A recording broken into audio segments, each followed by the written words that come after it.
Mindfulness, therapy, and marketing? What's the connection? Come with me to find out. I'm Lisa, and like so many others, I'm on a personal journey of self-discovery and healing. And through that journey, I love to explore different mindfulness practices, holistic practices, anything I can get my hands on that might be a little different to the norm. I also run a business called The Marketing Mentor, and with 25 years experience in marketing strategy, I'm intrigued by the idea that there might be a connection between some of these mindfulness-based practices and marketing strategy, things that I can learn from those practices that can be applied to marketing strategy. I often refer to myself as a consistent work in progress, trying to understand more about my history and how it has influenced who I am today.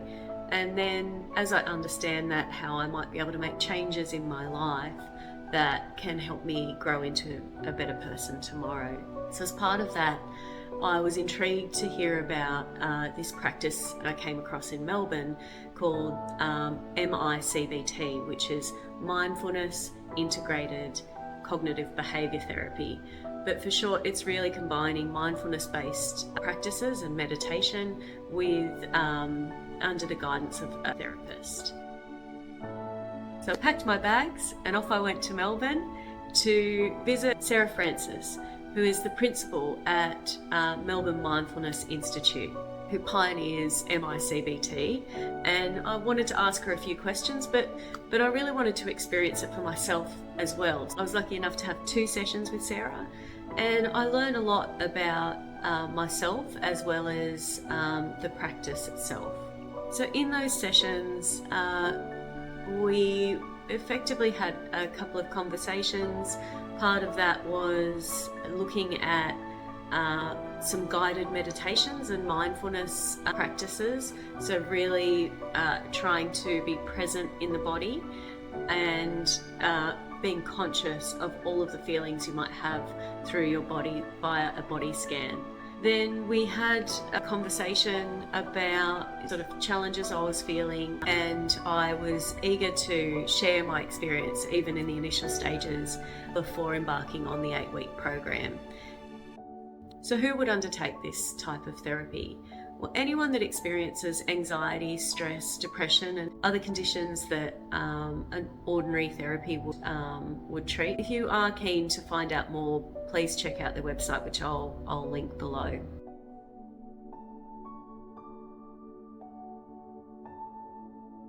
So Mindfulness-integrated cognitive behaviour therapy, which is a bit of a mouthful, MiCBT, as the name suggests, it's an integration of traditional CBT, cognitive behaviour therapy, with a range of mindfulness meditations, actually based on Vipassana Buddhist psychology is really where the meditations come from, and designed to address a range of psychological issues.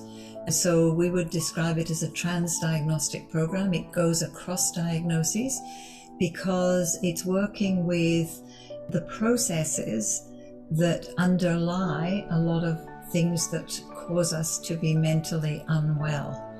So in other words, the thinking processes and the impact of those thinking processes on our emotional status.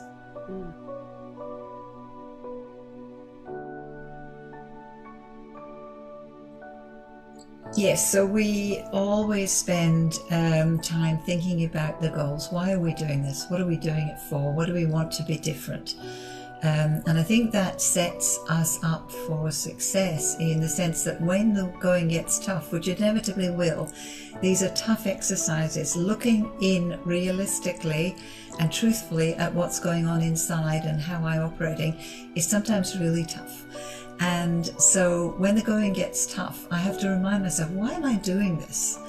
And if I've established a goal that is really clear, it's like, oh yes, I'm doing this so that I can start to do some of the things that I haven't been able to do up to now.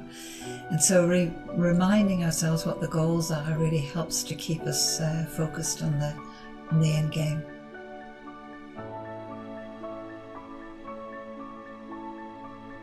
There are 4 stages in MiCBT. So the first stage is really devoted to developing skills. So the basic introductory mindfulness meditation skills, mindfulness on the breath, and mindfulness of the body, so scanning the body to notice sensations. And that usually takes us about 4 weeks, because we're really needing to develop those neural pathways associated with being able to keep my attention focused on where I choose it to be. So to some extent it's an attention regulation skill, awareness of what's going on. The second stage deals with the things that we tend to avoid. So if we're anxious, there may be lots of things that we avoid. We might avoid public speaking, we might avoid going to busy shops. There's all sorts of things that we avoid if we're anxious. So we deal with avoidance through the framework of what we call co-emergence. So the co-emerging of the way I feel with the way I think. And then the third stage applies that same approach to the interpersonal stuff in our life. So the way that we communicate with people, the way that our relationships unfold, things that get in the way of good relationships. So that's the third stage. And then the fourth stage deals with empathy and, I guess, empathic understanding of myself and the way I operate, as well as how others operate.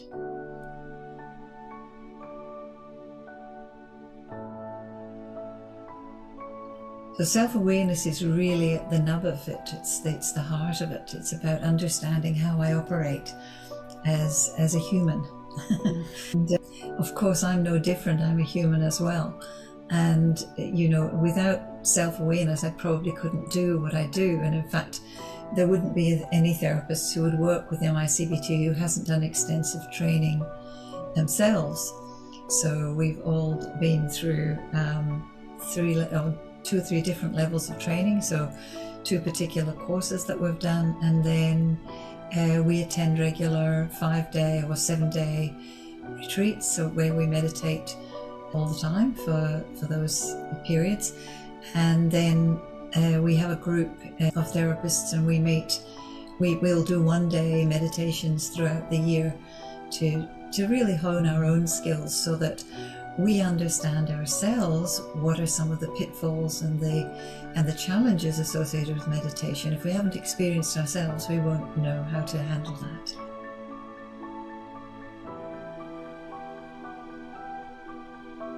The breakthroughs typically come when people are able to really realize that thoughts are in fact just thoughts, and that a thought about an event is not the same as the event, but also that the thought about the event can generate an emotional reaction.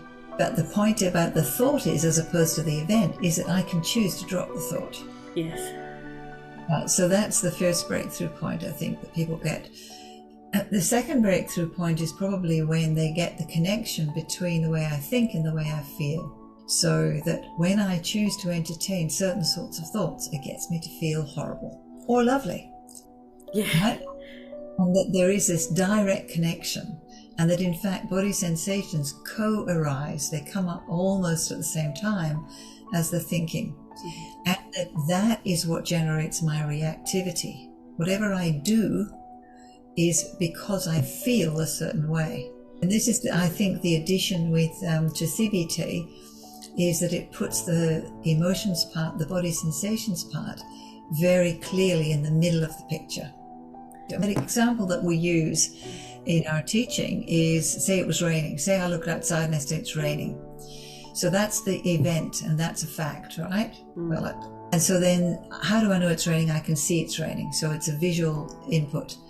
But then I think about, what does it mean to me that it's raining? Oh no, it means I can't go for my walk. I wanted to go for a walk. I don't want to go out in the rain. Oh, that's miserable. Now, when I interpret this event in that way, I get to feel bad about it. So the feeling is determined by my thinking, and all that's happening is it's raining, and yet I'm getting to feel bad about it because of the way I interpret it. So that's a sort of example that we use initially to try and seed that idea, and then we use that same framework a lot of times through the program with people's own particular issues. And reframe that as a positive. Oh, it's raining, well, I get to stay inside with a book, or... Exactly. And so understanding that what I do in that evaluation space, the way I evaluate or interpret what's going on, is going to be critical to the way I feel. Yeah.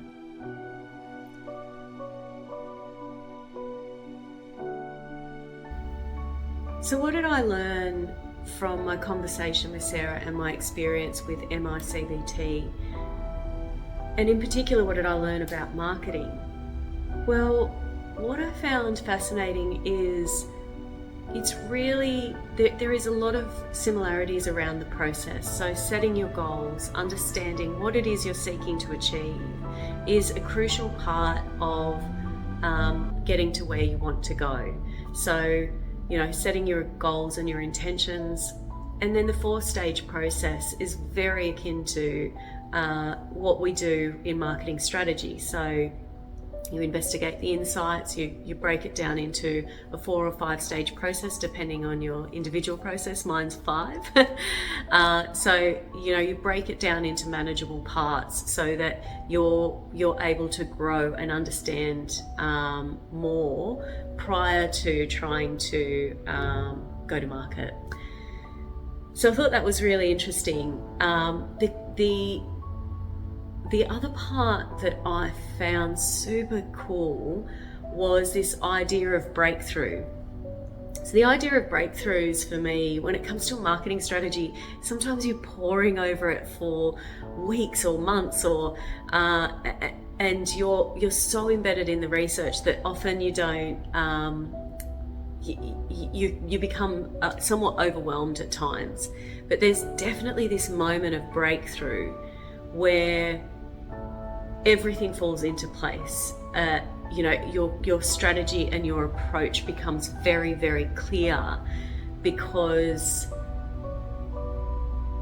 it all comes together in a clear story, and you feel it. Like, it's not something that you necessarily just say. It's something that feels right for all of the research and all of the research that comes together in that moment. So there's definitely a breakthrough moment when it comes to writing marketing strategy and developing your approach as well. And the last point was around progress and results. So Sarah also talked to me about different check-in points where to understand how someone might be progressing and adopting new habits that is helping to achieve their goals. This is very much like a campaign. You don't just set and forget. You don't write a strategy and then just let it run. You have various check-in points, and you ultimately optimize your campaign in order to make sure that it's doing better, and course correct if something's not necessarily working the way you want to, but also keep going with the stuff that's working. So what do you think? Is this something I should keep doing? Is it resonating with you? Do you have any thoughts or comments? Chuck them below, or subscribe for the next episode. Talk to you soon.